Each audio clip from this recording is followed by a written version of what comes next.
Hey guys, welcome back to another video on my channel. Today we're going to be talking about 119.3, as Snapshot 22W42A is actually for 119.3, not for 1.20, but it does obviously include 1.20 features in it under experimental toggles. Experimental toggles, if you are not aware, they work like Bedrock Edition. Minecraft devs will test features way earlier than they normally would, because they are available even though the snapshots are not currently releasing for that version. This makes it so they can test features way earlier and get more feedback on them, whereas before on Java Edition, the snapshots would only provide things for that current version. Obviously 119 only added 119 features, whereas Bedrock had goat horns, I think since like 117, 118 snapshots. So that's exactly what Java Edition is doing now. We obviously might not see things as early as that. Now 119.3 is actually a huge version change because there are so many bug fixes.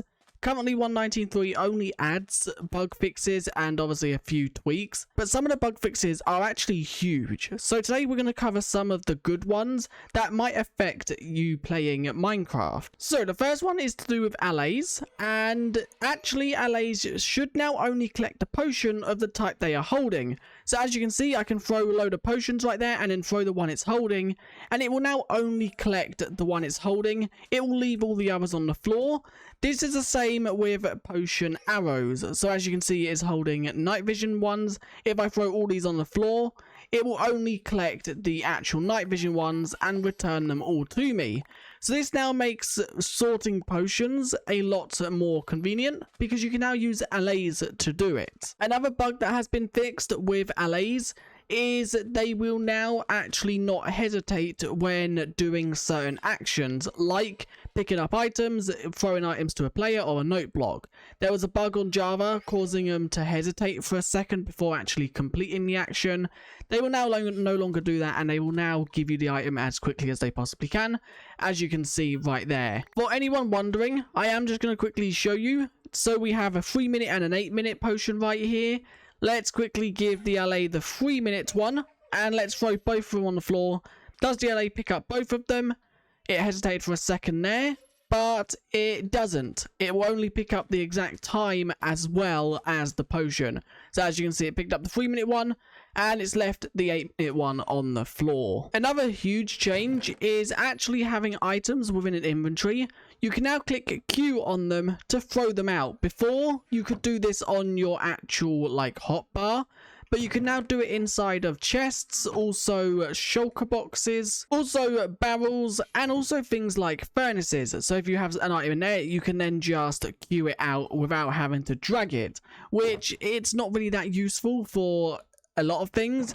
But if you just want to throw one item out or something like that, you can now do it by holding Q, and holding control Q obviously throws out the whole stack that you are aiming at. Leading mobs is one of the things that is a lot easier than luring them, and if you was to drop them down a hole or you were building up with them, they would actually calculate fall damage when they were dangling. So if we quickly just put the sheep up high enough that it would actually like dangle and do something like that, that sheep will no longer calculate full damage while it's dangling there. So upon it dropping, it won't... Okay, that's a bug. Upon it dropping, it won't instantly die, which is something that is so good, because for so long, if you had a mob just floating, or you were walking over a ravine and the mob just pathfined into the ravine, trying to get it back onto land was so hard, because it would basically just instantly die, because while it's dangling, Minecraft used to think that it was falling, meaning that it would take full damage. Goats. Upon actually breeding 2 goats now, if one of them is a screaming goat, there will be a 50% chance for the baby to be a screaming goat as well. Before, there would be a 0.2 no matter what, but now there is a higher chance if you breed it with a screaming goat, which is really good because it makes screaming goats not as rare as they used to be. There's been a lot of changes to horses and things that can have saddles applied to them. One thing I do quickly just want to mention, inside of the patch notes, they classed one of these as an undead horse. I don't know if that means both of them, but this one you can't actually ride, nor can you actually equip the saddle on it. So I don't know what they meant by undead, unless they meant the skeleton horse, which the actual change here is you can now put a saddle on them. I don't know why you can't tame these, it's so buggy. But if you actually have a tamed horse, donkey or mule, as you can see this horse is now tamed. So you can now basically equip horse armor and saddles just by clicking on them. You no longer have to crouch, open their inventory, or you don't have to get on top of them to equip the saddles and horse armor. If you are holding the item, if I quickly just show you, this does work in survival mode as well.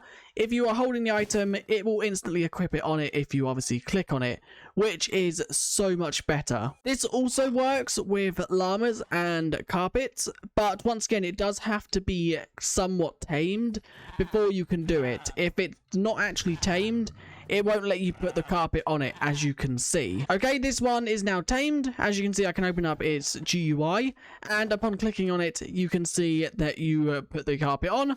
But to take it off, you still have to open it. But it's so good that you can now do this without having to get on it or without having to shift right click on it. Frogs, when pathfinding to entities, mainly food sources, so magmas or slimes, they would jump down into holes that would kill them to get to the entity, which that has now been fixed, so they are more careful when wandering around, which means that you won't sadly find your frog has died due to it obviously pathfinding to its food source. There are a lot of actual magmas down there.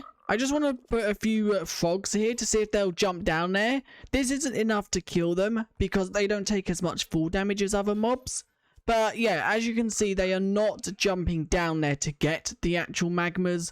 They are avoiding them. Another bug fix that Minecraft have implemented is there was a, it wasn't really a bug, but there was a thing where you could put a bed under a end portal that was actually lit, and you could set your spawn in it, which they have now patched that, and obviously that was bad because you couldn't actually respawn. Now, it says that my respawn is set, but I don't actually know if it will respawn me here. So let's quickly try. If I kill myself, will it respawn me inside of the end? No, as you can see, it says my bed was missing or obstructed because it technically couldn't respawn me without putting me in another dimension, which that is the bug fix. Because there was a basically thing where it was mainly a troll where you would put a bed there and you would infinitely spawn inside the end. That is no longer the case in this update. And the last thing is mobs can no longer spawn on scaffolding blocks. This is a huge thing, especially because a lot of mob farms actually used this bug, where you would build a mob farm out of scaffolding, and because mobs could spawn on it, but they couldn't actually pathfind on it, it meant they would just spawn, stay still, and then obviously you could push them off with water or whatever.